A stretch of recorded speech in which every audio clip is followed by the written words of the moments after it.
വാർത്തകൾ വിശദമായി. ആശാവർക്കർമാരുടെ സമരത്തെ പിന്തുണച്ച് സർക്കാരിനെതിരെയും ആരോഗ്യമന്ത്രി വീണ ജോർജിനെതിരെയും ആഞ്ഞടിച്ച് രാഹുൽ മാങ്കൂട്ടത്തിൽ.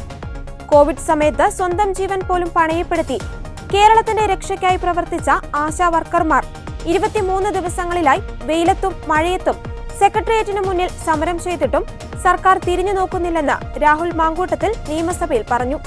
കോവിഡ് മഹാമാരിയുടെ സമയത്ത് ഒരാൾ പോലും പുറത്തിറങ്ങുവാൻ പാടില്ല എന്ന കർശന നിർദ്ദേശമുണ്ടായിരുന്ന കാലത്ത് സ്വന്തം ജീവൻ പോലും നോക്കാതെ നിരവധി ആളുകളെ ബലികഴിച്ചിട്ട് നമ്മുടെ നാട്ടിൽ കോവിഡ് പ്രതിരോധ പ്രവർത്തനങ്ങൾക്ക് നേതൃത്വം കൊടുത്ത ആ സാധു മനുഷ്യർ കഴിഞ്ഞ 23 ദിവസക്കാലമായി ആ സെക്രട്ടേറിയറ്റിലെ വെറും തറയിൽ സമരമിരിക്കുകയാണ് സാർ.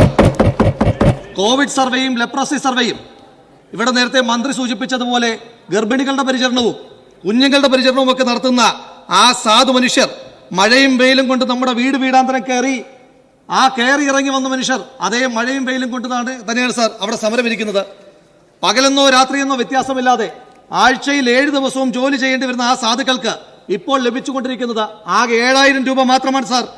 ആ 7000 രൂപ എന്ന തുച്ഛമായ ശമ്പളം പോലും കഴിഞ്ഞ 3 മാസക്കാലമായി മുടങ്ങിയതിന്റെ പേരിലല്ലേ സാർ അവർക്ക് സമരമിരിക്കേണ്ടി വന്നത്. 700 രൂപ പ്രതിദിന വേതനമുള്ള ഈ സംസ്ഥാനത്ത് ആശാ വർക്കർമാർക്ക് ലഭിക്കുന്നത് വെറും 232 രൂപയാണ്. ആ 232 രൂപയാണ് സാർ ഇവർ മുടക്കിയിരിക്കുന്നത്. LDFന്റെ പ്രകടന പത്രികയിൽ മിനിമം കൂലി 7000 രൂപയാക്കുമെന്ന് വാഗ്ദാനം ചെയ്തു. സമരക്കാർക്കെതിരെ എന്തൊക്കെ ആക്ഷേപമാണ് നടത്തുന്നതെന്നും രാഹുൽ മാങ്കൂട്ടത്തിൽ ചോദിച്ചു.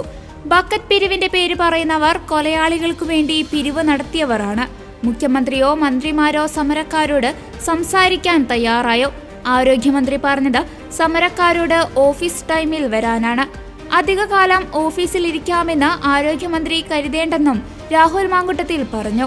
സ്വന്തം ഓഫീസ് പടിക്കൽ സമരം ചെയ്യുന്ന ആശാ വർക്കർമാരെ പരിഗണിക്കാതെയാണ് മുഖ്യമന്ത്രി ആഗോള നിക്ഷേപ സംഗമത്തിന് പോയത്. സംഗമം നടത്തിയത് ഗ്രാൻഡ് ഹയാത്ത് ഹോട്ടലിലാണ്. ആ ഹോട്ടൽ തുടങ്ങുന്നതിനെതിരെ സമരം ചെയ്തവരാണ് ഇപ്പോൾ അവിടെ തന്നെ നിക്ഷേപ സംഗമം നടത്തുന്നത്. ഈ നിറമാറ്റം കണ്ട് ഓന്തുപോലും കൺഫ്യൂഷൻ അടിച്ചിരിക്കുകയാണ്. മുഖ്യമന്ത്രിയും മന്ത്രിമാരും പരിപാടി നടത്തുമ്പോൾ അവരുടെ പ്രസംഗം കേട്ട് കൈയടിക്കുന്ന ജോലിയും ആശാ വർക്കർമാർക്കുണ്ട്.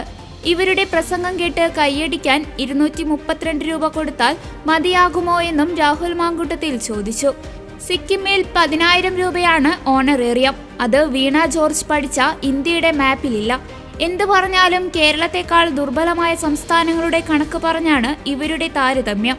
കേന്ദ്രത്തിൽ നിന്ന് 98 കോടി രൂപ വാങ്ങിയെടുക്കാൻ പറ്റാത്ത KV തോമസിനെ യാത്രാബത്ത കൂട്ടിയ സർക്കാരാണ്. ഫോൾസ് ഈഗോ സർക്കാർ വെടിയണമെന്നും രാഹുൽ മാങ്കൂട്ടത്തിൽ പറഞ്ഞു. SUCIയുടെ നാവായി യൂത്ത് കോൺഗ്രസ് നേതാവായ MLA മാറിയെന്ന് മന്ത്രി വീണ ജോർജ് പ്രതികരിച്ചു. ഓണറേറിയം വർദ്ധിപ്പിക്കണമെന്ന് തന്നെയാണ് സർക്കാർ നിലപാട്. സമരക്കാരുമായി കഴിഞ്ഞ 15-ന് വിശദമായി ചർച്ച ചെയ്തു. വീട്ടിൽ വന്നപ്പോൾ അധിക്ഷേപിച്ചു എന്ന SUCIU നേതാവിന്റെ അതേ കള്ളമാണ് പാലക്കാട് MLA ആവർത്തിക്കുന്നത്. ഇതിനെതിരെ നിയമപരമായി മുന്നോട്ടു പോകുമെന്നും വീണ ജോർജ് പറഞ്ഞു.